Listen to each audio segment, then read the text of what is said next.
អ្នកទាំងអស់គ្នាបុរសម្នាក់នេះគឺជាជនជាតិជប៉ុនឈ្មោះ Hosono ដែលគាត់បានរួចផុតជីវិតពីការលិចកប៉ាល់ទីតានិចនៅឆ្នាំ1912បន្ទាប់ពីគាត់បានរួចផុតជីវិតពីការជួបឧបទ្ទវហេតុលិចកប៉ាល់ទីតានិចហ្នឹងមកប្រជាជននៅប្រទេសជប៉ុនណាធ្វើការស្ដីបន្ទោសនិងរិះគន់គាត់យ៉ាងខ្លាំងលោក Hosono ត្រូវបានគេស្គាល់ថាជាមន្ត្រីរដ្ឋាភិបាលដែលត្រូវបានគេបញ្ជូនទៅទស្សនកិច្ចនៅប៉ែកអឺរ៉ុបតាមកប៉ាល់ទីតានិចហើយនៅពេលដែលកប៉ាល់ទីតានិចបានលិចនៅដំណាក់កាលទី2នៅសម័យនោះគេបានផ្ដល់សិទ្ធិឲ្យកុមារនិងស្ត្រីឡើងទូកសង្គ្រោះមុន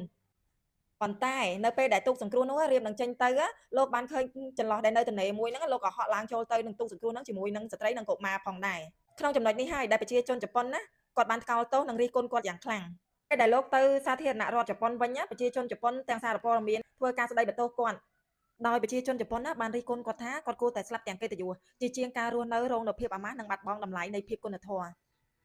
ហើយបន្ទាប់ពីរឿងនេះអាជីពការងាររបស់គាត់ក៏ប៉ះពាល់យ៉ាងធ្ងន់ធ្ងរផងដែររហូតធ្វើឲ្យគាត់មានជំងឺប្រចាំកាយហើយឈឺចាប់នឹងរបបសង្គមរបស់ជប៉ុនផងដែរ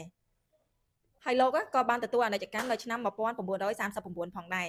អ្នកទាំងគ្នាបន្ទាប់ពីគាត់បានបាត់បង់ជីវិតគ្រួសាររបស់គាត់ក៏បានតស៊ូមតិដើម្បីទាមទារកិត្តិយសរបស់គាត់មកវិញដោយបង្ហាញពីការសម្រេចចិត្តរបស់គាត់នាពេលនោះគឺជាការត្រឹមត្រូវ